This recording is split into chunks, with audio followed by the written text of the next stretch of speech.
Hey guys, today we're here with Henry Hutton. We met you at a Republican meeting a few weeks back and learned that you're originally from Kentucky and you helped with some stuff up there. So tell me what the Second Amendment means to you. To me, the Second Amendment is, although it's second, it's the amendment that gives all the other amendments any teeth. Because, I mean, you can have freedom of speech, but if you can't defend that freedom, then really doesn't mean much. Yeah. Or, you could have it for search and seizure. You really can't stop anybody from just busting in your house if you can't defend it. So, I mean, I think the Second Amendment is, like I said, that is the amendment that gives teeth to any of the other amendments, or the Bill of Rights for that matter. So I think it's extremely important that we preserve it and protect it, and we show that it's not a this side or that side right. It's a people's right, everybody's right. Right. Yeah, it protects everybody, not just the ones that like guns, but everybody in general. The country would be in a lot worse shape if we didn't have the Second Amendment. Agreed. I mean, you can look through history and see where it has assisted in different things. The Second Amendment was used. It's been written. There's a book I've been reading. It's a few books actually, but it's in particular about black ownership as far as firearms go, and many of them say that gun ownership, or just about all of them, help preserve, our people here in America. I mean, when you look at the 60s, I mean, even back 30s, 40s, 50s, even all the way back to slavery, black gun ownership was used to defend families when the law wouldn't. When the law was actually written against that. Right. Gun ownership, particularly in the South, was used to defend that. So that goes without saying. That is extremely important. Yeah. Even my grandparents, I direct stories from them where they talked about how, my mom, for example, too, and how they, gun ownership was a big part of their life. And somewhere we lost that, but now we're starting to get back to it. Yeah. And I think when some of the original gun control laws were written, they were really aimed at keeping the blacks from being able to have guns. That's correct. Gun control is racist. The first gun control ever written, I believe in Virginia, in 1640 or somewhere around there. The law was actually written that, blacks, well, it didn't matter if you slave or free, blacks, mulattoes, if you were anything other than white and you were saw with a firearm or anything, not even just a firearm, a weapon in general, you could be assaulted and it taken from you. Yeah. Even little kids could do it. And I think in saying that, when you bring that up, I think that both sides of the aisle missed an opportunity there.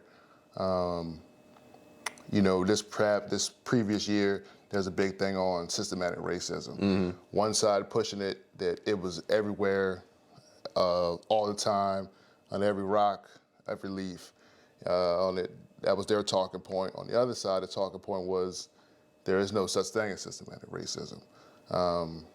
And if you just simply look at gun control, you will see that systematic racism does exist.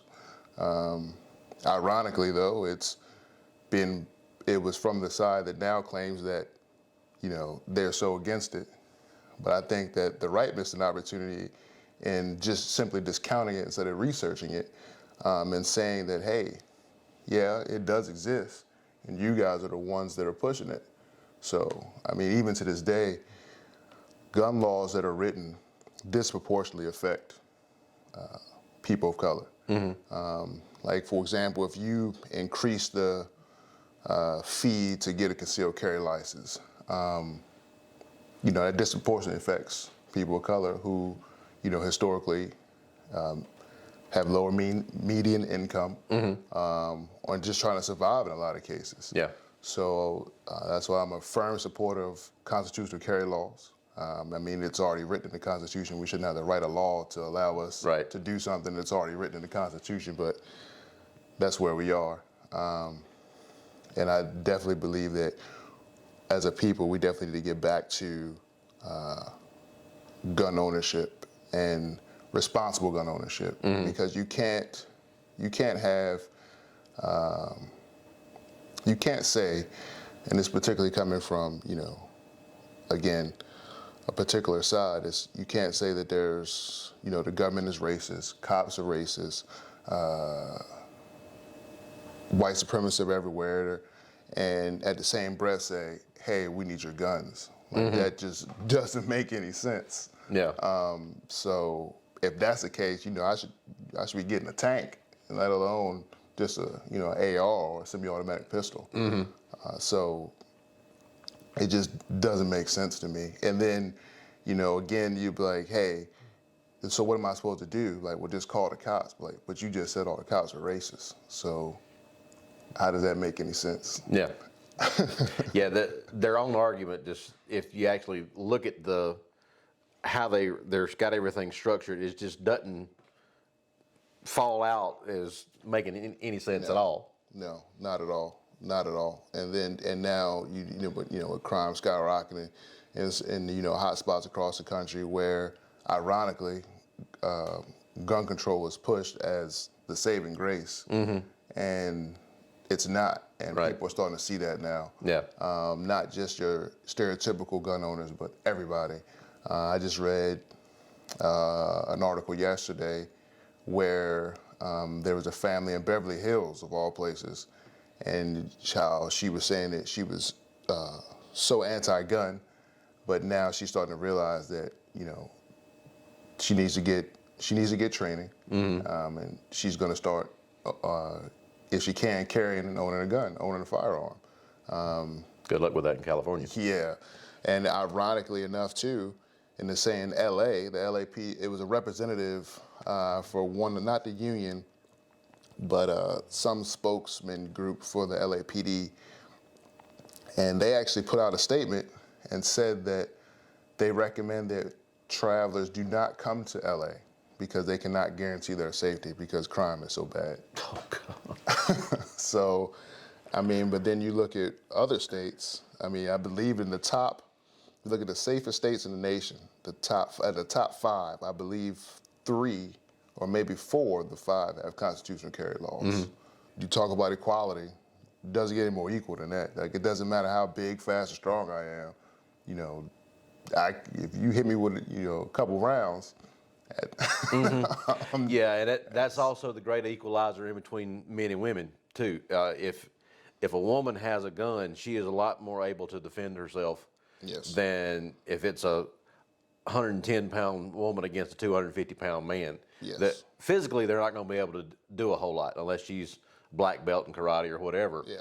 But just normal, not going to be much of a competition there. But if she's able to defend herself with a gun, she can equal the playing field. she can, and even in the shooting sports, particularly precision shooting, that discounts a lot of my size and physical strength and speed and all that other stuff. A lot of that stuff is mute now. Yeah. Like, it's just skill on skill.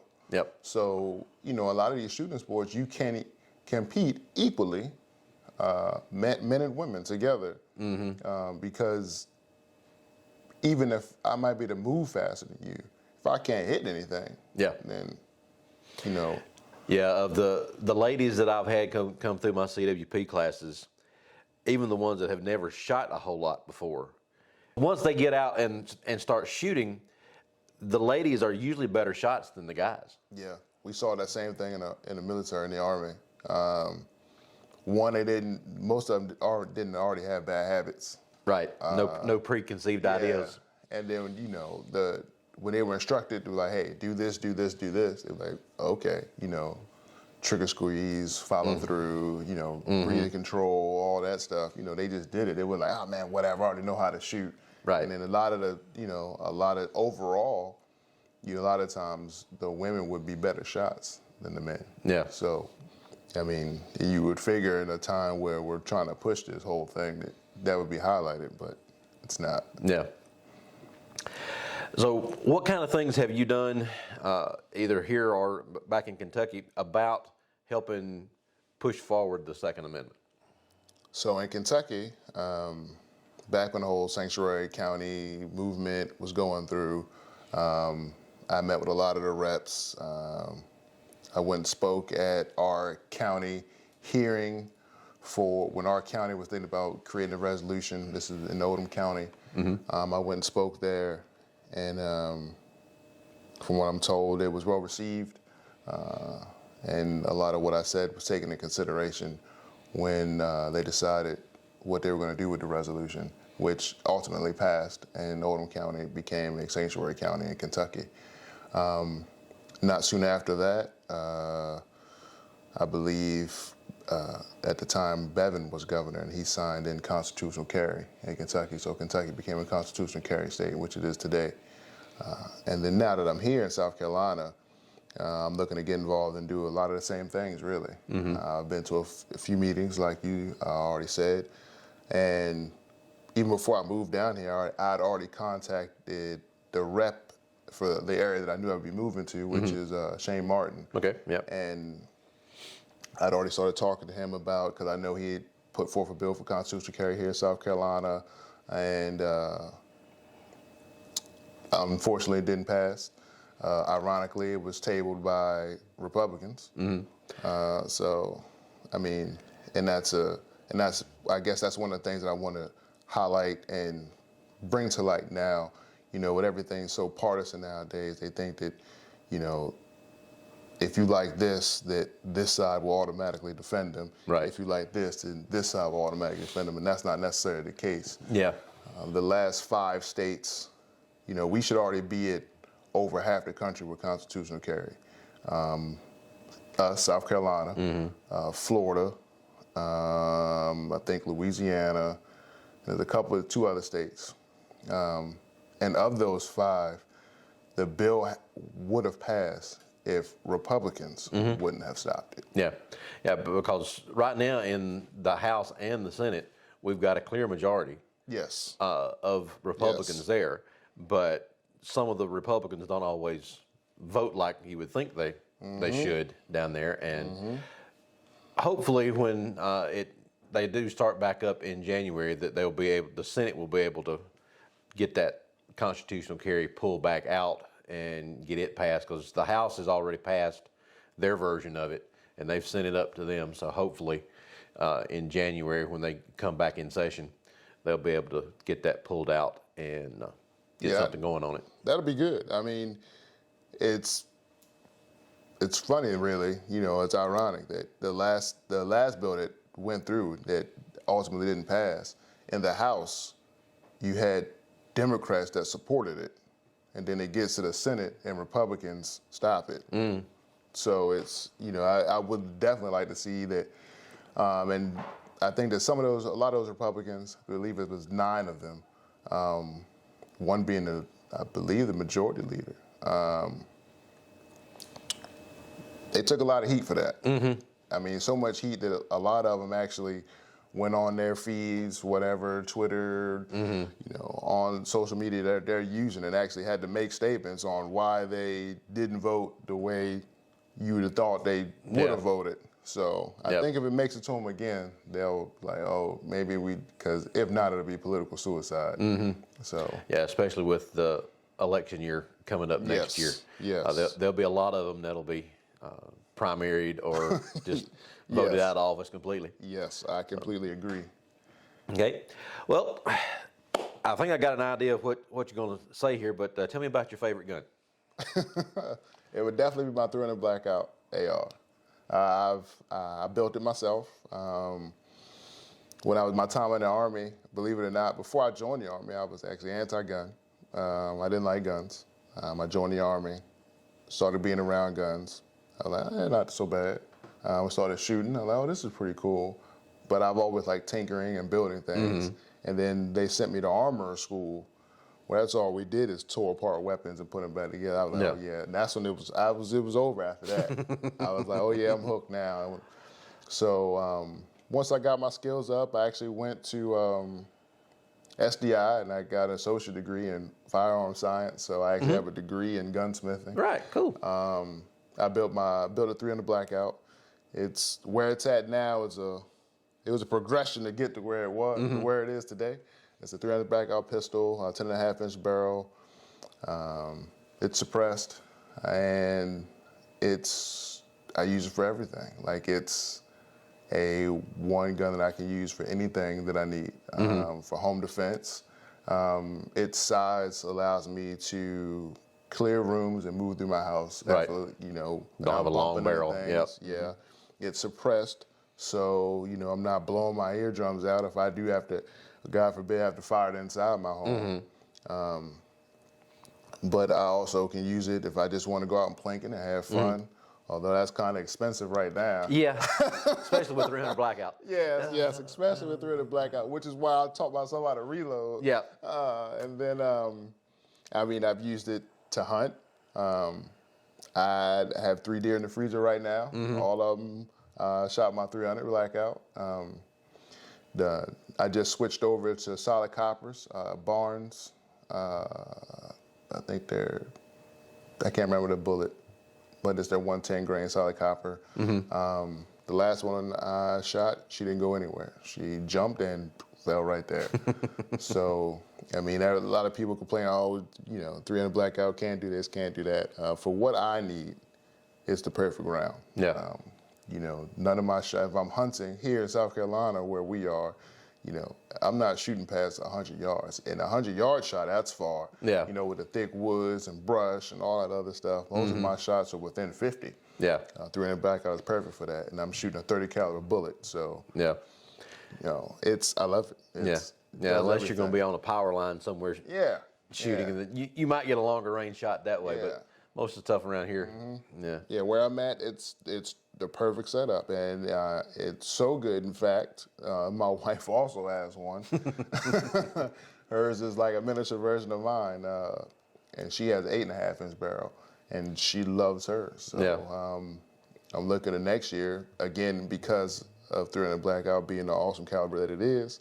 I can throw subs in there, and now that my daughter is getting a little older, she wants to start hunting and stuff like that. I can throw subs in there, and now she can shoot a full power rifle, but the recoil isn't there, Right. The sound isn't there, and it's not as intimidating. So she can get used to it. Yep. Then I can throw supers in there, still suppressed, and then it's a little louder, kicks a little harder, but with that suppressor on there, it also mitigates a lot of that recoil. Yeah. And 300 Blackout doesn't recoil anyway. No, it's not that bad. So I can gradually walk my daughter up, and then with this same. So again, it's a do everything. Yeah. Rifle, and I love it. Yeah. I brought it here, so. Yeah. The AR that I built it in 300 Blackout as well. So See, it's a good round. Yeah, I can't ask anything more. I watch videos of people taking game larger than deer with it.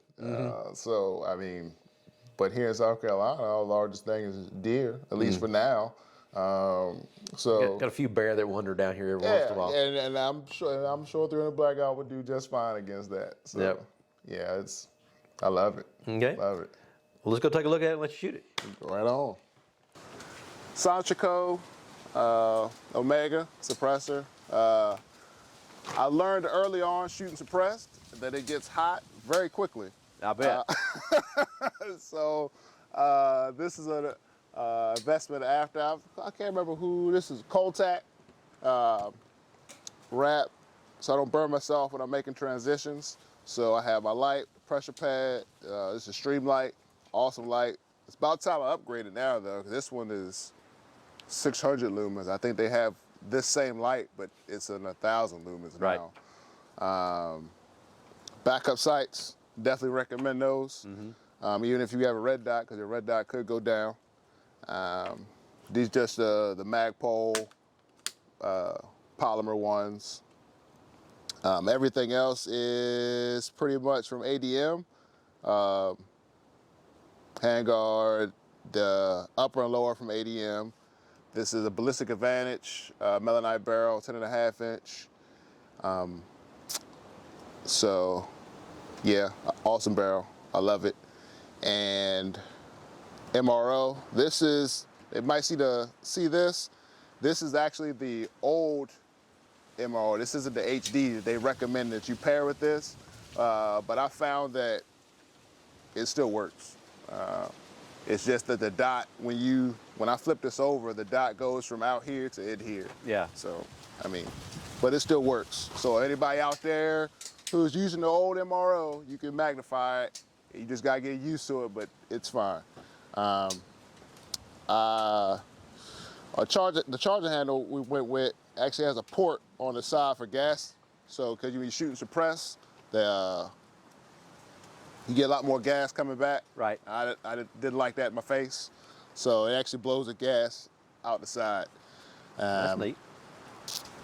So, and like I said, everything is fully ambi. So I can do everything I can do on this side, I can do on this side. So if I need to, go from shoulder to shoulder, right. Or for example, my son, he started getting the shooting now, and he's left-handed. So, well, wrong-handed. So, yeah, there's that. Then I have the law folder. So I can use this for transport. And I can take my suppressor off and it'll fit in this bag. Size. Yeah. It'll fit in the backpack. So cool. It makes it easy to transport. And for the magnifier, it's what it does, just magnifier. Yeah. But yeah, like I said, I just added that on there for hunting season. I typically don't use it when I'm shooting because everything is, I can see, maybe when I get a little older, I'll rely more on this. And also it's a quick disconnect, so I can put it on my wife's rifle. Yeah. When she wants to shoot, because she wants to start hunting too. So, but yeah, that's pretty much it. I love it. It's light, titanium bolt carrier group. So that took a lot of weight out. But yeah, it's my go-to. My Good baby looking rifle. right here. So, yeah. Well, let's see it in action. Sure.